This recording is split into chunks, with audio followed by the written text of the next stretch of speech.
Oi pessoal, hoje a gente vai falar sobre o desenvolvimento de habilidades motoras específicas para competidores de judô. Então eu vou apresentar para vocês o conhecimento sobre as teorias de prescrição de treinamento para melhorar de habilidade motora específica para lutadores de judô. Vocês vão achar essa aula tanto no aplicativo quanto no YouTube ou no Facebook ou no WhatsApp, como nós já estamos fazendo. Então, essa aula vai ter como pauta, a princípio, o judô competitivo. A gente vai retomar alguns conceitos básicos sobre o judô competitivo, os tipos de prescrições básicas de habilidades motoras para o judô competitivo, tipo de avaliação em habilidade motora de competidores, teoria e prescrição de habilidades motoras na fase de aproximação, na fase de pegada, no ataque, na defesa e no combate de solo. E depois eu vou apresentar um pouco para vocês sobre as influências da modificação das regras de 2018, tá?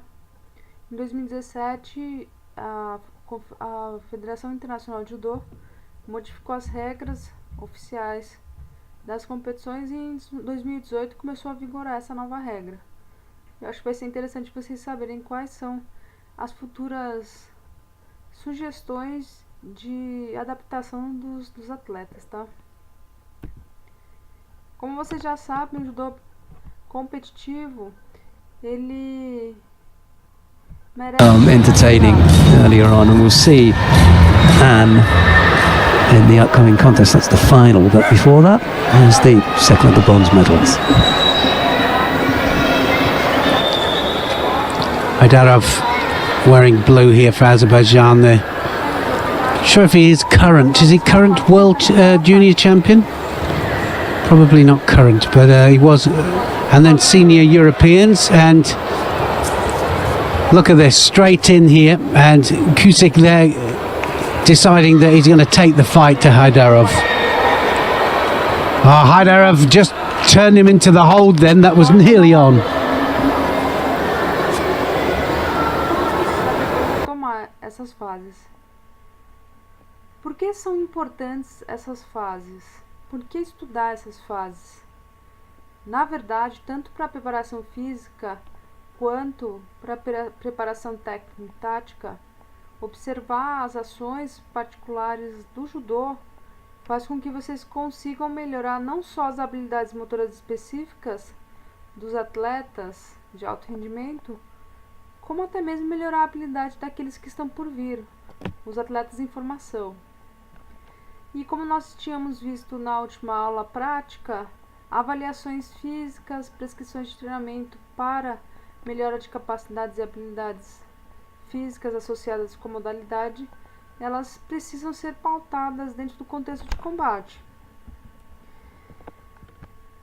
E hoje, no judô, nós temos em competição entre 3 e 7 combates em diferentes intensidades. Isso é uma média, pessoal. Pode ser que haja mais combates, como pode ser que tenham menos combates, dependendo da quantidade de pessoas. Se tiver só 2 pessoas, por exemplo, né, vai ter uma melhor de 3, mas dependendo do combate também, em competições não oficiais, às vezes isso não vigora tanto, mas normalmente no mínimo 3 combates e em média de 6 a 8 combates, que dá 7 combates.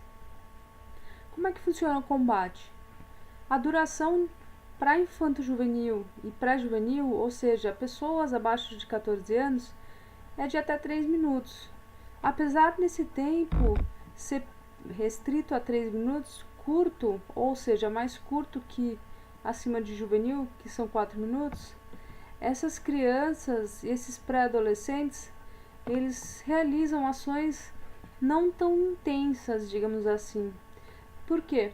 Porque a gente tem que levar em consideração que eles estão numa fase de vida que os hormônios sexuais que estão associados com o aumento de força, entre outras variáveis que podem fazer com que o combate seja mais intenso, ainda não vigoram. Então, naturalmente, nessa fase, que os atletas também não são tão experientes, as competições, por mais que elas sejam restritas em termos de minutos, elas não são tão intensas quanto combates competitivos de pessoas mais experientes. pessoas que já passaram da fase de maturação sexual. Tudo bem? Então, quando a gente prescreve treinamento tanto para preparação física quanto para melhora de habilidade específica, a gente tem que levar em consideração também a fase que a pessoa está de vida. A duração média da pausa hoje em competição é de, em média, 1 minuto. Por quê? Porque o sujeito aumentou com o passar do tempo, desde o início da década de 90, quando foram feitas as primeiras análises de tempo e movimento, o sujeito conseguiu, ou as pessoas, os participantes das competições, conseguiram aumentar um pouco, a prolongar, na verdade, o tempo de esforço comparado com o tempo de pausa. Então, hoje nós temos uma frequência maior de pausas, porém com um tempo menor. Ao passo que a intensidade da luta, ou seja, o esforço, se tornou mais prolongado, independente de se a intensidade é alta ou mais baixa, tá? E nós temos também no judô o Golden Score. Em caso de empate, a luta ela pode continuar até por 8 minutos. E esse combate ele vai ser decidido por pontuação ou por punição, dependendo do que o atleta realiza da competição. Aqui vocês vão observar o tempo médio das fases hoje que as pesquisas indicam. Então, hoje um atleta de judô realiza mais ou menos 8 segundos de aproximação com tentativa de pegada, como vocês viram no primeiro vídeo dessa aula. O tempo de pegada efetivo ele se tornou um tempo curto, cerca de 5 segundos até realizar o primeiro ataque. Por quê? Como vocês viram no primeiro vídeo dessa aula, os atletas de alto rendimento tentam realizar ataques logo depois que realizam a pegada. Hoje os atletas têm uma preparação física, um know-how, a força, a resistência muscular bem elevada. E a gente tem que levar isso em consideração na medida que eles realizam a pegada, o oponente ele vai tentar realizar a ruptura dessa pegada. Então é interessante que se faça um tempo curto de pegada até a realização de um ataque efetivo. O tempo de defesa aqui, vocês podem perceber que ele é um pouco mais prolongado que o tempo de ataque. Por quê? Porque esse tempo de defesa, quando ele foi medido, ele considerou passos laterais, que a gente vai chamar de Tai Sabaki. Esse Tai Sabaki, ele pode ser consecutivo, ele pode ser em sequência. Então, ele pode dar 1, 2, 3 passos laterais, tá? Para uma mesma técnica de ataque. E nós temos aqui 5 segundos de tempo de combate solo. Obviamente que não são 5 segundos de mobilização, ou estrangulamento, ou finalização.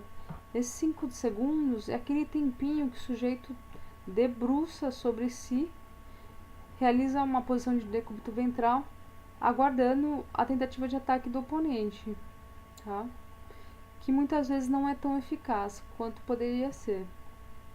E aqui o tempo de pausa em média de 8 segundos por ciclo de combate.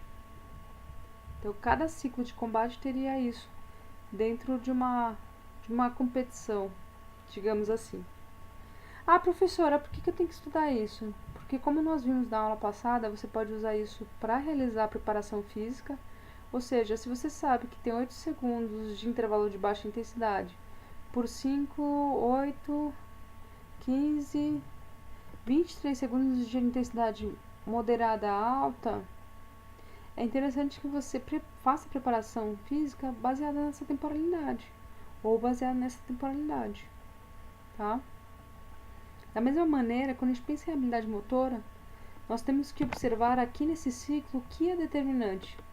Será que a aproximação é determinante? Ou será que o ataque e a defesa? Será que o tipo de pegada pode determinar o tipo de ataque que eu vou realizar? É sobre isso essa aula.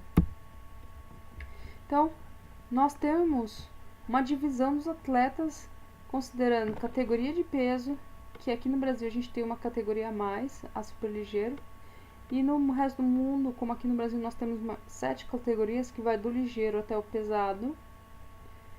Nós temos as classes de idade, por exemplo, pré-juvenil, que vai até os 14 anos, de 13 a 14 anos, juvenil 15 a 16 anos, júnior 17 a 19 anos e sênior acima de 20 anos. Ah, professora, não tem uma categoria chamada Master? Tem, mas o Master é uma categoria, ou seja, uma classe de idade que concerne a uma competição mais associada com o lazer, recreação. São atletas armadores, são atletas que talvez fossem no passado atletas de alto rendimento, se tornaram depois atletas armadores em função de outras prioridades sociais, assim como atletas que têm uma idade um pouquinho mais avançada, né? Então, dependendo da pessoa que está competindo no Master, ela não é uma competidora de alto rendimento. Ah, temos atletas de alto rendimento competindo em competições Master? Sim, mas não é uma condição única, tudo bem? Então a gente vai partir dessas categorias e classes para a gente conseguir visualizar como é que funciona um treinamento para uma ou outra. Aqui, por exemplo, se você quer observar e desenvolver habilidades motoras, você tem que lembrar do que é trabalhado em cada uma das fases. Então, aqui na aproximação, normalmente você tem um trabalho associado com a posição anterior-posterior esquerda ou direita, a posição frontal de frente para o atleta oponente, existe uma disputa de pegada. Essas 4 condições são as mais frequentes, além de formas que são dissociadas da luta em si. Uma coisa interessante que as pessoas não comentam muito é o fato de alguns atletas utilizarem uma posição anterior-posterior com a perna direita na frente e realizarem ataques de esquerda, como Koga, aquele antigo atleta da década de 90, fazia com bastante frequência para entrar em posição Nage. Outros atletas utilizam isso no meio de combates hoje em dia. Então, é importante observar, isso aqui, na verdade, não é um determinante para o sucesso do combate de maneira indireta, mas se a gente jogar, por exemplo, os dados em grande frequência num computador para verificar por inteligência artificial como é o impacto dessas variáveis, a gente vai conseguir observar que a variabilidade delas causa maior impacto do que a utilização de uma ou outra. Da mesma maneira, a condição de pegada. Então, uma pegada forte é interessante, mas você ter uma condição de diversas pegadas fortes associadas com determinados tipos de ataque de combate pode ser mais interessante ainda. E se você consegue manter a imprevisibilidade dessas ações de pegada, com aumento de número de frequências de pegada, melhor ainda. Salvo algumas vezes que você vai realizar pegada e essa pegada ela não tem tanta consistência, ela pode ser estourada pelo atleta de defesa que está defendendo esse combate. Então você tem que tomar bastante cuidado nessa variável aqui de pegada, tá? Tem que ter bastante cautela. Opa, volta. Nós temos hoje os tipos de golpe sendo classificados pela biomecânica e pelo tipo de defesa que pode promover. A gente vai ver um pouquinho sobre isso. Em termos de habilidade, a gente vai falar um pouco sobre as habilidades do combate de solo. Assim como na pausa, nós vamos falar um pouco sobre punição, as decisões do árbitro e o uso da pausa não só para descansar e recuperar da luta, como também para mudar de estratégia. Então é um momento de análise a pausa. A pausa não é só para respirar, não é só para descansar. Ela é um momento em que existe uma análise da luta em si para mudanças estratégicas, ok? Só lembrando aqui, 67 técnicas de Uasa, separadas em Ashiwaza, 21 golpes de pé e perna, Koshiwaza, 11 golpes de cabeça e 15 golpes de mão e braço, Teuwaza.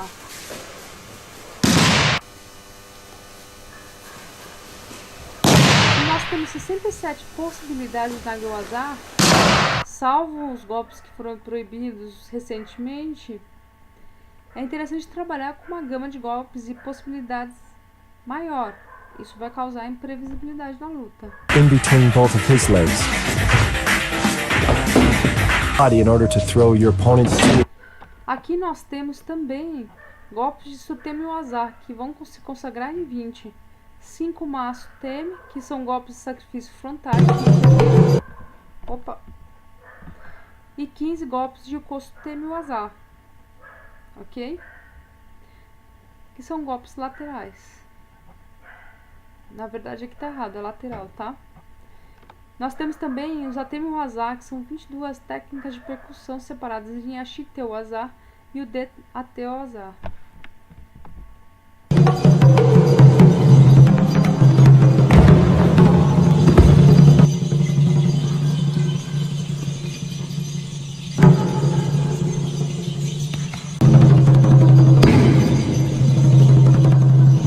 Aqui nas técnicas de submissão, ou seja, de Katame Waza, nós temos golpes de imobilização, cerca de 7 golpes de Osai Waza, 12 golpes de estrangulamento chamados de Shume Waza e 10 golpes de Kansetsu Waza ou chaves articulares de braço, tá?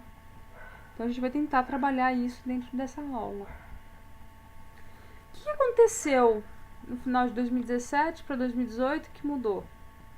Bem, hoje nós temos duas maneiras de pontuar. O Ippon, que o atleta ele vai ter que rolar cruzando as costinhas, dessa maneira, como está na setinha, ou para cima e para baixo completamente, ou ombro a ombro. Ou o atleta consegue a pontuação completa Ippon e finalizar a luta por estrangulamento, quando é eficaz, ou chave de braço, ou com a imobilização de 20 segundos, tá?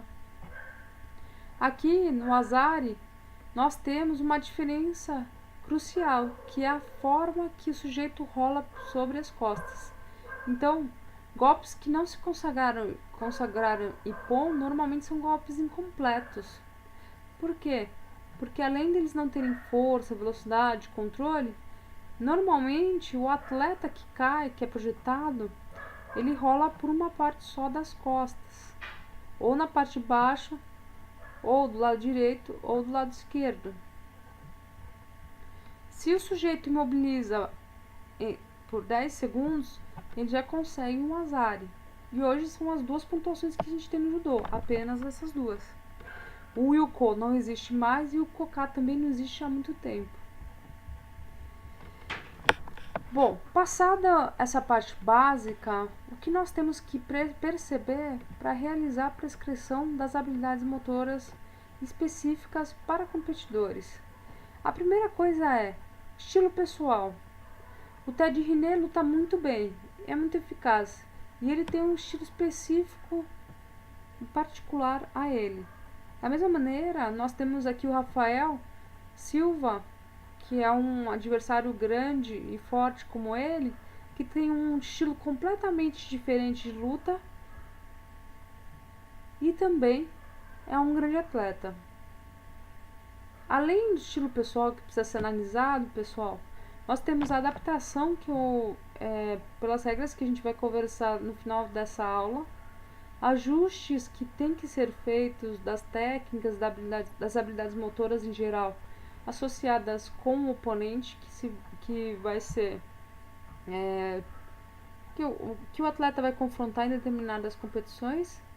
Existe uma diferença entre série